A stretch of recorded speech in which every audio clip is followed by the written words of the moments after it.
This is Sylvia Schultz, your host for Lights Out. So glad you could join me. I've got a great show for you guys this time, so let's go Lights Out. A while ago, I went to the Quad Cities for a book signing at the Barnes & Noble in Davenport. Afterwards, my husband and I met some friends for a lovely dinner, followed by more friends joining us for a bonfire in the backyard. As we were sitting around the bonfire, Spewy, Alex, and Val shared some stories with me. All right, I'm in the backyard of Spewy's house, and Spewy and Alex are here, and they're going to tell me stories of, what'd you say it was, the Phantom Hearse? Well, no, first we're going to talk about, first I'm going to tell you about 1044 Pershing, and then we're going to tell you about 712 43rd Street. The Pershing place was in Davenport, the 712 43rd Street was in Rock Island. That was it. Chris and I shared the apartment in Rock Island, and I lived at one of the apartments on... Oh, there's more smoke. What you're doing that? Oh, man. It's not a ghost, it's smoke. Ow. And it burns the eyes. Why are we burning things that have veneer? What's wrong with us? Mm-hmm. Yeah, I saw ghosts, and I also burn things that are toxic, so this goes with it. Connection, we'll leave that for the audience to decide. Nowhere to go! This corner's okay. Okay. Lord, So, that is some nasty 1044 stuff. Pershing was an old mansion, and it was owned by an architect that owned his own firm.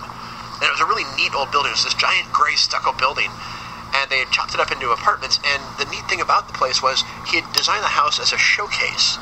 So every doorknob on either side was a different doorknob. In the whole house. Like, there was not one doorknob that matched. There were different cabinets. There were different windows. Each window was a different kind of window. So it's a sample house. Yeah, it was a sample house. He would have parties and invite and bring investors and people that wanted to buy a house over to his house and say, well, this is our blah blah blah window, our lead glass beveled window with a teardrop and diamond print in it.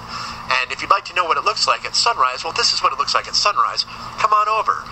And so it was a really neat house to live in, but it was also haunted. Really, really, really haunted. And each apartment, we're not sure if each apartment had its own ghost, or if it was each floor that had its own ghost.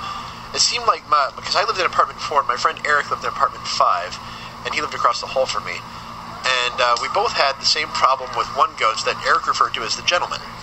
And the gentleman didn't do anything bad. He would just move things.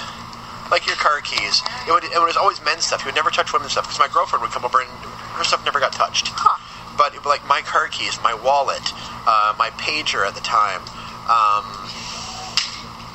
random stuff would just get moved wherever the gentleman thought it should go. Because I have memory problems, so I always put everything in a very specific spot every day, so that way when I leave the house I can do things like drive my car, lock my door, things like that. But the gentleman would always move things, and Eric says you saw him. He says he was a very tall guy in a top hat, but Eric smoked a lot of pot. So that could have been anything. And then the second floor had something not nice in it. It was... Like, I knew several people that had lived in the apartment that I moved into eventually. I moved into apartment 7, apartment 7. Because there were 9 apartments in the building total. And in apartment 7 was where this big, kind of nasty thing lived.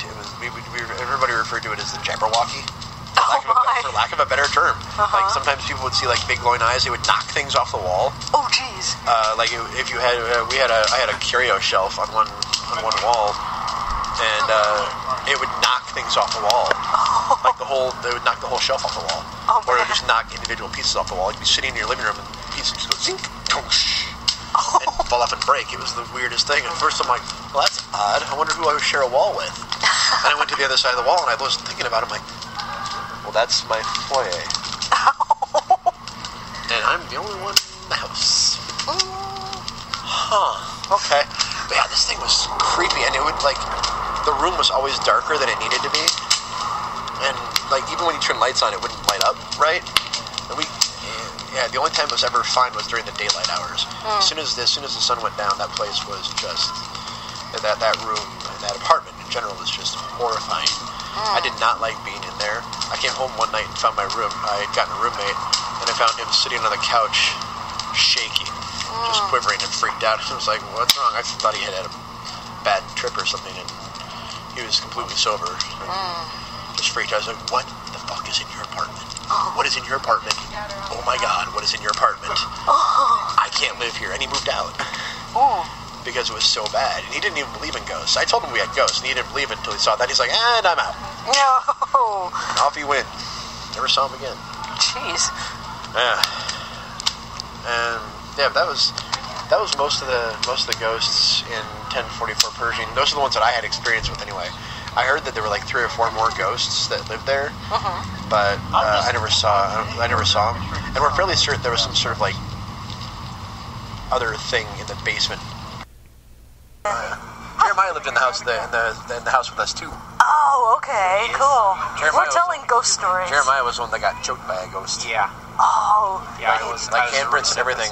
Oh man. Suck. I've got a radio show called Lights Out, and it's all ghost stories and everything. So would you mind? No, go for it. Awesome. Have at it. I'm recording right now, so. Oh. I'm not really good at Alright.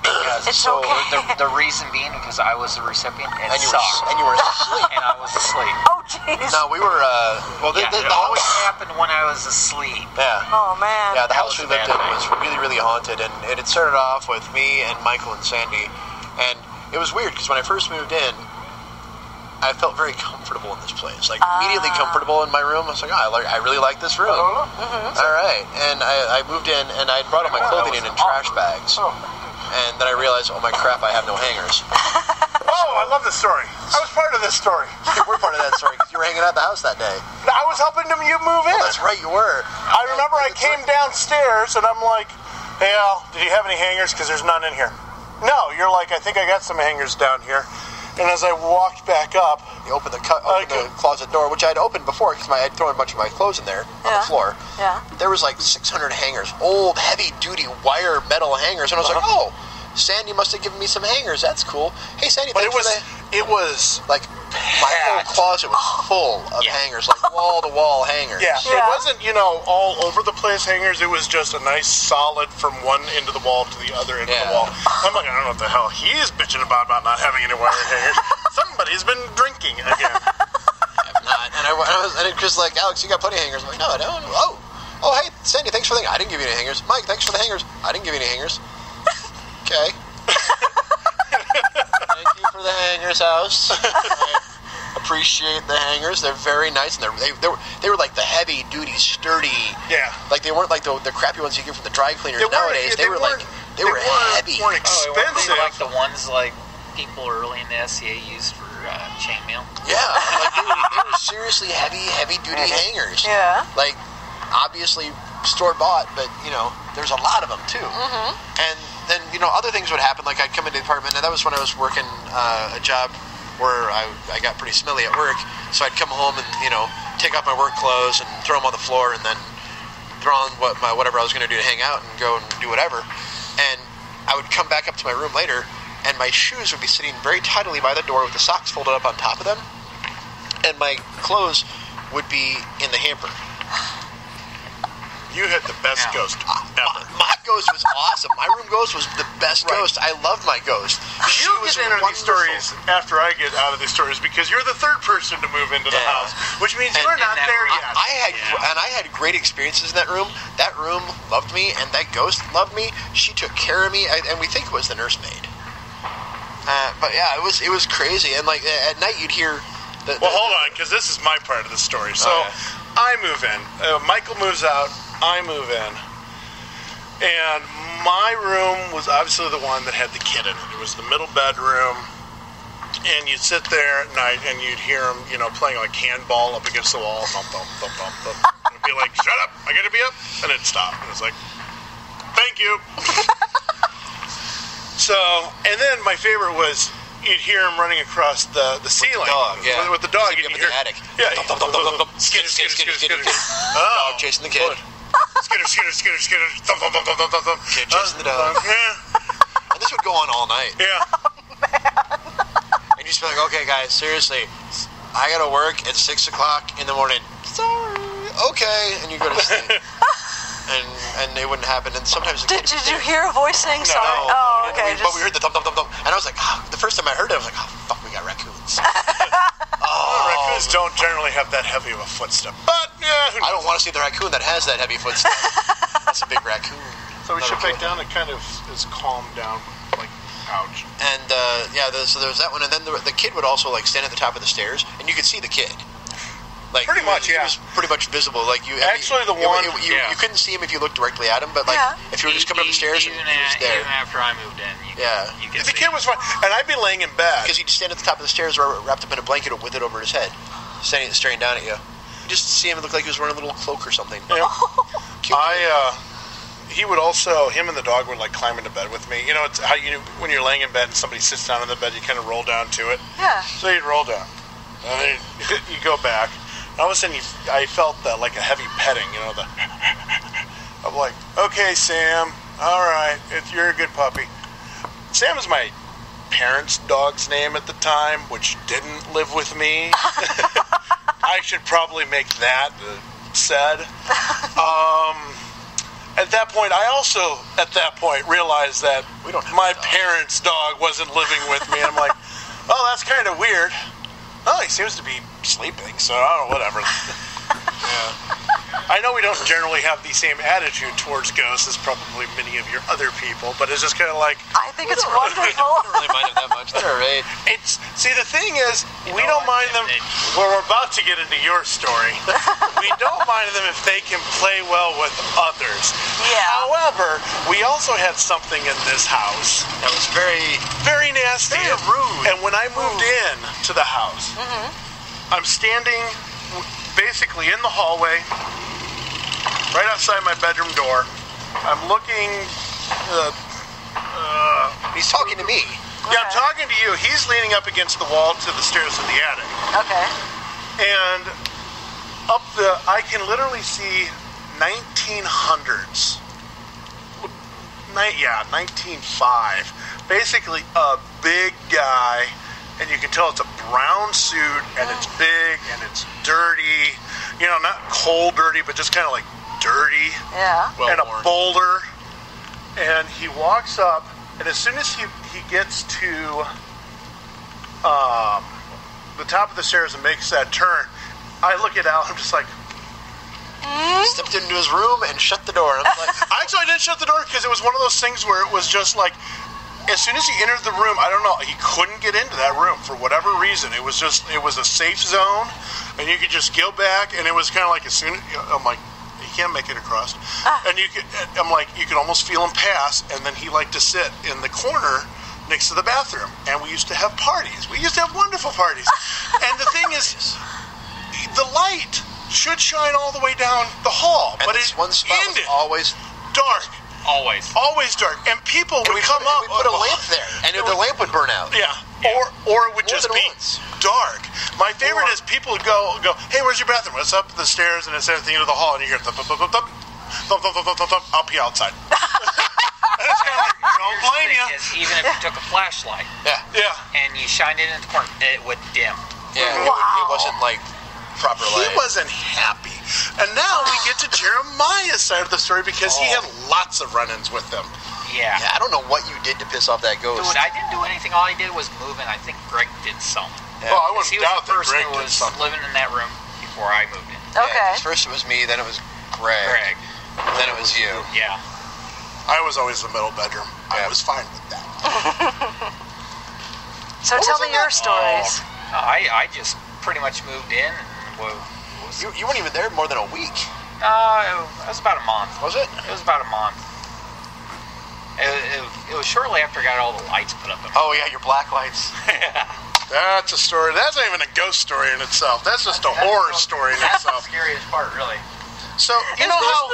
Is this the story of the black lights you told me a couple years ago? Yeah. Can we tell that part of the story into this? Oh, sure. I had a remote that I could turn the lights on in my room. So, I'm sure you guys know that certain substance, body fluids show up on black light type things. Yeah. And we found it speckled on the ceiling.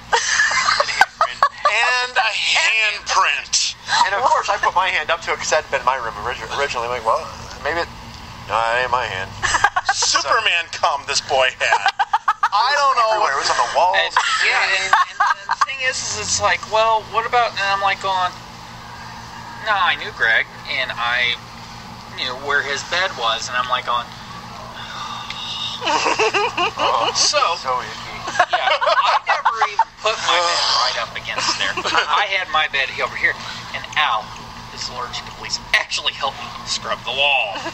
Here's a very nice friend. It's like, He's more than a friend, he's an accomplice. You have to sleep in this room, man. I'm sorry. There's like 4 years of jizz on the walls. Sorry, brother. And the ceiling. That was the part I couldn't get over.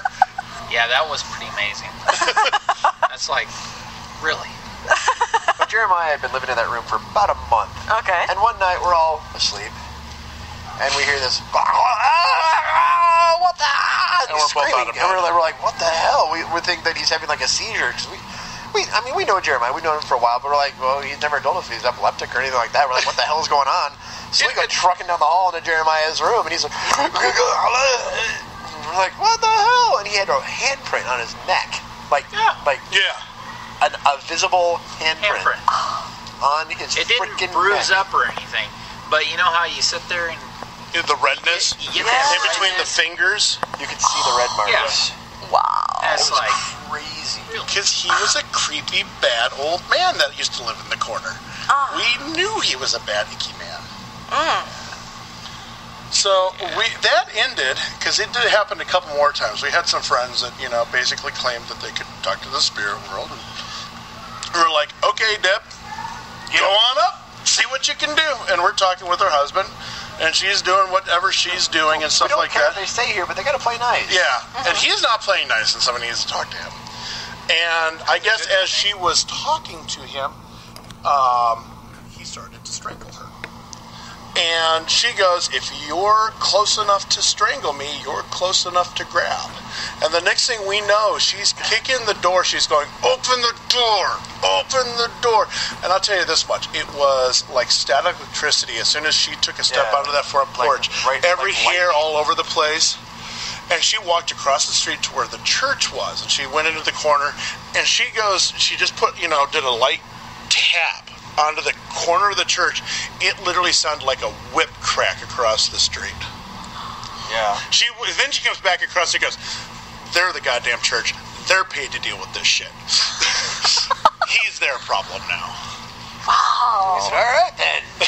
And now the most entertaining one though. Are you talking about the attic one now? No, I'm talking about the street. No. The porch one. The porch had to be my favorite one. All of a sudden, we're sitting there on the couch and we hear pound, pound, pound. Hey, let us in. We forgot our key. That was New Year's Eve because Omar was staying with us. Yes, and we hear pound. Kastansky's brother. Yeah. Oh, okay. Yeah. Komar and Giselle. That's Okay. way back when. Yeah. Now Komar and son. And so we look out the window. Yard's on fire. You want to go stamp that out? You got boots on. yeah. You don't got holes in your shoes. And so, we're looking. They'll take care of that for us. we're looking out the window and there's nothing there. And so we go back to watching the movie. Oh, there wasn't anybody there There saying, was nobody let us there. Let Yeah, us let in. us in, we forgot our keys. Yeah, Oh, listen. wow. So it happens again, and we go around to the door because we're like, well, are we missing something?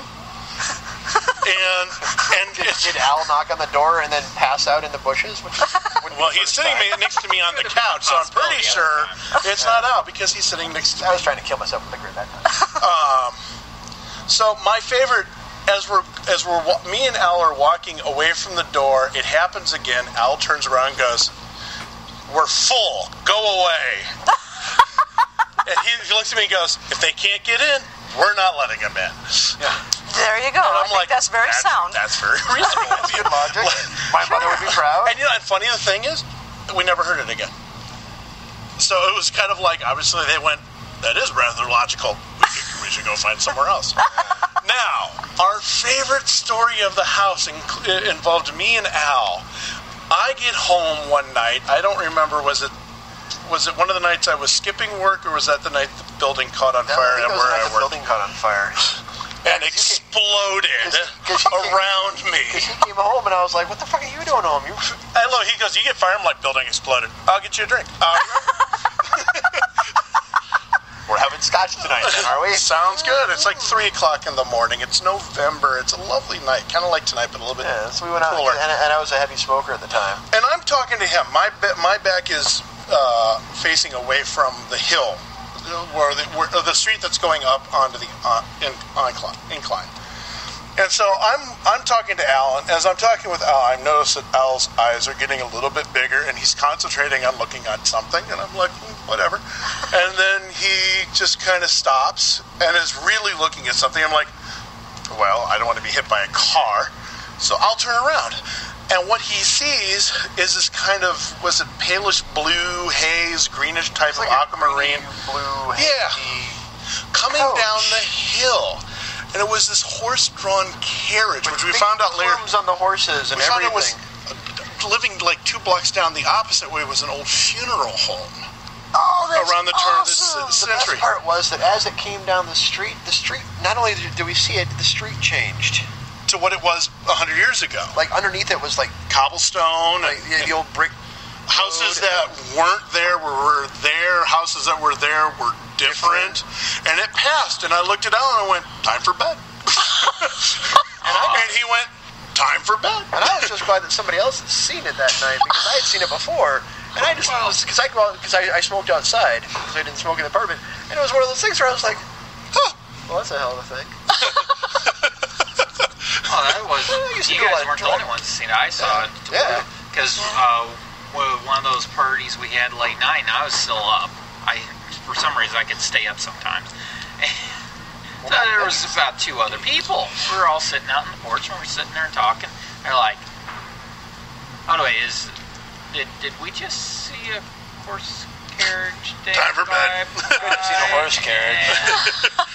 And it sure wasn't going green. I'm glad you didn't see it either.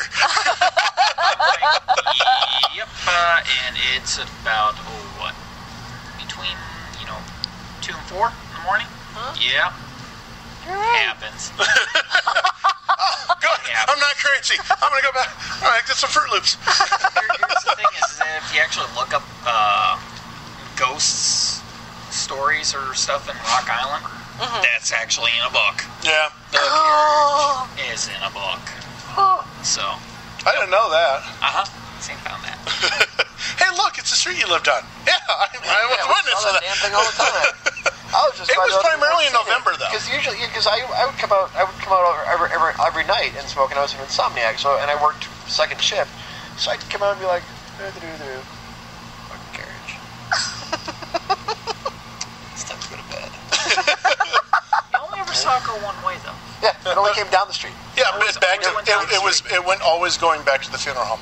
So I don't know what happened. Yeah, you never actually saw it going the other way. It always came from the park side down to top of the hill down. Yeah, top of the hill. Actually, that'd be an interesting thing to find out, because I know you do all the research after you hear all the fantastic stories. One way back then. I don't know. Well, no, I'm wondering if something happened at the gravesite.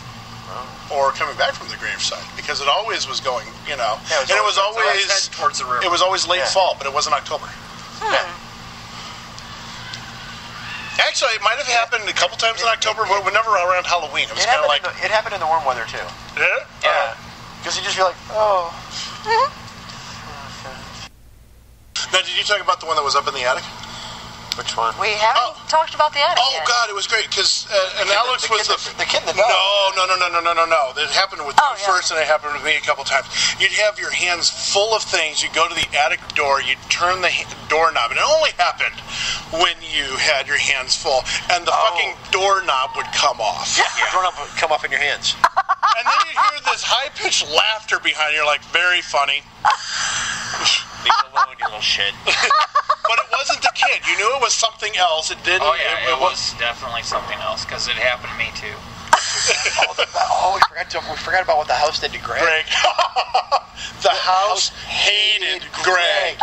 Now, but don't get you. We should preference this also by all of his roommates hated Greg. The doors would move to hurt him. he would be coming down the stairs because we had there was a stairway, and there were 2 doorways that you could come off the stairs to the upstairs. There was into the kitchen and into the living room, and there was a door on the on both sides, and the door to the kitchen folded into the stairway. Okay. And Greg would come downstairs, and this door never moved. We had it wedged against the wall. Yep. It was tucked in. It never moved on me. No, and it never moved because it was tucked in with carpet. You actually had to like really give it a tug to move it. Sure.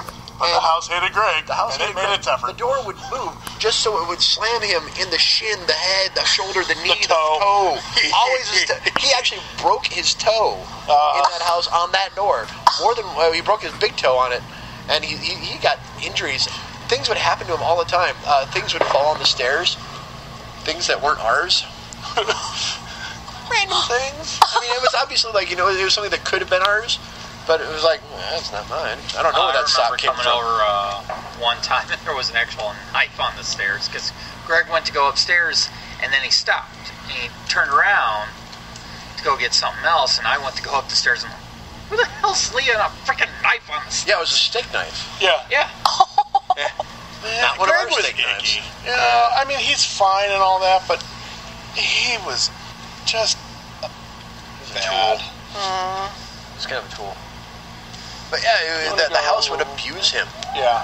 Literally, like, abuse him. It was funny. The hot water would turn off in the middle of his shower. Hold on a minute. Or the cold water would turn off in the middle of his shower. This isn't a ghost story, but it could have been. Okay. And I about killed Greg that night. That's just because Greg. So, it's late at night. It's one of those, it's like, I get home, I'm tired. All that stuff. Now, I should preface all of this with the fact of, I'll do it. I should preference this with the bathroom door had a window that was, had the stuff on it, so it was milked out and stuff like that, so you couldn't see through. Yeah. So. Like, opaque. Okay, yeah. So, I'm sitting on the toilet doing my business, and all of a sudden I hear a door kind of open. I'm like, oh, goddamn ghost. And as I'm doing that, what I had not known was Greg, in half sleep, got up to go to the bathroom, and he decided that was the perfect time to basically fall with his head up against the opaque glass, so only the outline, and I sounded like a woman screaming. I think that's the only time I ever screamed. It was very, very high pitched. It was like, I actually thought it was Greg, so I left it alone. If I known it was you, someone would come and check to make sure everything was okay. It was very high pitched. And then he goes, "It's me, stop screaming." I'm like, did the bats still sit there and fly around that hallway up there? No, we didn't have any more bats after you moved out. Okay.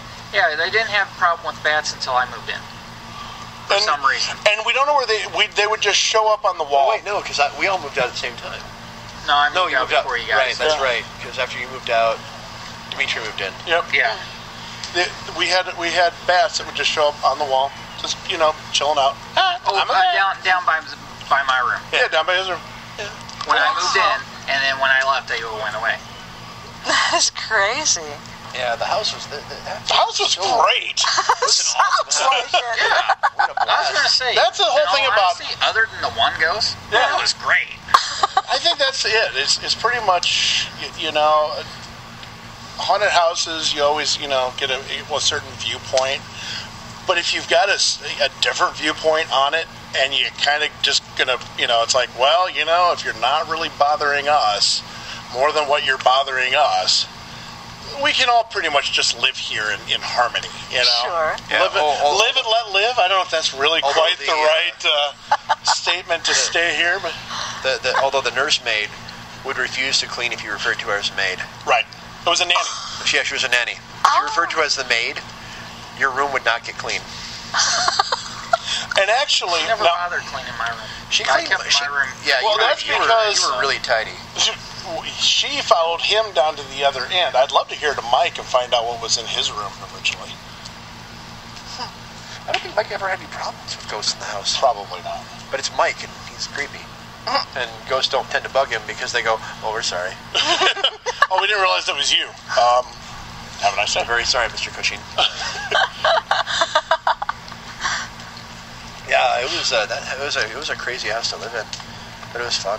I mean, once we got rid of that one just jerk, jackass. Yeah, he was sad. Everything was better after that. Yeah, actually, it really was. I hope you've enjoyed sitting in Spewy's backyard, listening to stories around a bonfire. For more true ghost stories, check out Fractured Spirits, Hauntings at the Peoria State Hospital, or the newest release from David M. Youngquist, Southern Fried Ghosts and Their Midwest Cousins. This new collection from Dark Continents Publishing contains loads of spooky tales, including the very first ghost story ever told about the Alamo, just 3 days after the battle. Visit Amazon.com for more information on these and other fine books. Dark Continents. We're on your bookshelf and under your bed. Join me next time for a very special Halloween edition of the show. You're going to want a flashlight to hold under your chins for this next show, folks, because it is guaranteed to give you the creeps. I can't wait to bring you the next show and to take you lights out.